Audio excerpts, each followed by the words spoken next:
This is the end of November, and if you live in northern hemisphere, that means you may start getting some frost in the morning.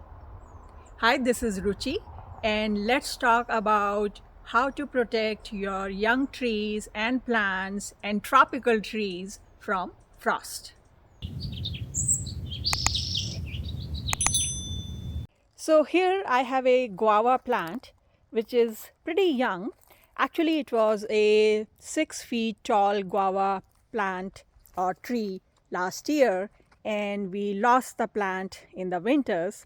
But fortunately, in summers, it started to regrow, and now it is end of November, and you can see that it is growing pretty happily, and you can see the leaves are pretty healthy. But now, as we have started to get some frost, we need to protect this tree from frost. So the first thing you want to do is that you want to build a cage like this. So I got this chicken wire mesh from the hardware store, and you roll it out and you cut probably 3 feet in length, and then you interlock the ends, and then it becomes a cage like this. Then you fix it in the ground using stakes like this. So now it will not go anywhere even in wind. So the cage is settled around the tree.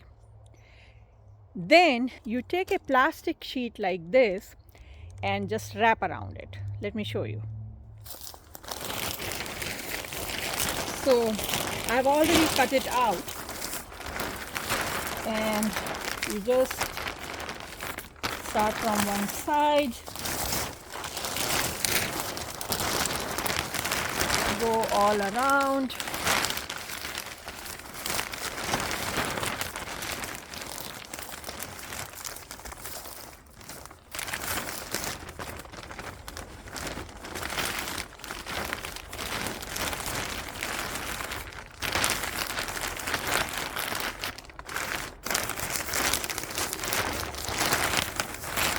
Kind of gather all the ends, and then I have these clothespin, and I'll just put a few here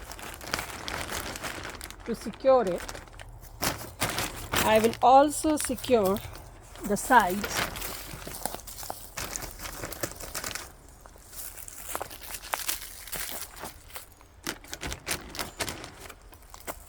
And if you want, you can also secure the bottom.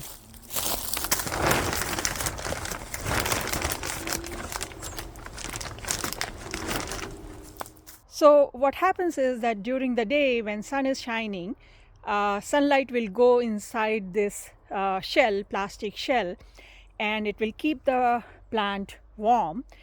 And then at night, the plant will not lose its heat very quickly because it has this plastic cover around it. The heat will stay inside this plastic shell. So the effect of frosting will be reduced. So that's what you want to do. You just want to cover it with a plastic sheet which is translucent, so that it collects the heat during the day, and at night plant does not lose the heat that much, because whatever heat it loses, it stays within this plastic shell. So this is for a plant which is in the ground and it is still young. So this is what you do for that. Now let me show you two more guava plants that we have, but they are in big containers. So what I did for them. So here are two more guava plants. As you can see, they are in the wine barrel. So it is a big container, and we have wheels under the barrel so we can move it. So these used to be in full sun in the backyard, but now as the weather has started to cool up, at night it is nearly freezing. So we have moved it here. So this is kind of a porch. It is covered from the top, and this plant is facing south. So the south sun comes here in the afternoon. So the plants get warmed up. And then at the bottom, we have cement here, which collects a lot of heat during the day. So at night, because of the walls around these plants and the cemented bottom and the ceiling on the top, the plants don't lose the heat that quickly and they don't get the effect of frost. So that's what you want to do. Either you move your plants to a place where they stay warm, they are surrounded by some structure or some stones, or where you also get some direct sunlight in the daytime, so it collects heat and then it doesn't lose the heat that quickly because there is structure around it. So I hope this video was useful to you. If you have any questions, leave a comment and I'll try to answer as soon as possible. If you like this video, press the like button, subscribe to our channel, and don't forget to share it with your friends and family. And I'll see you next time. Happy gardening. Bye.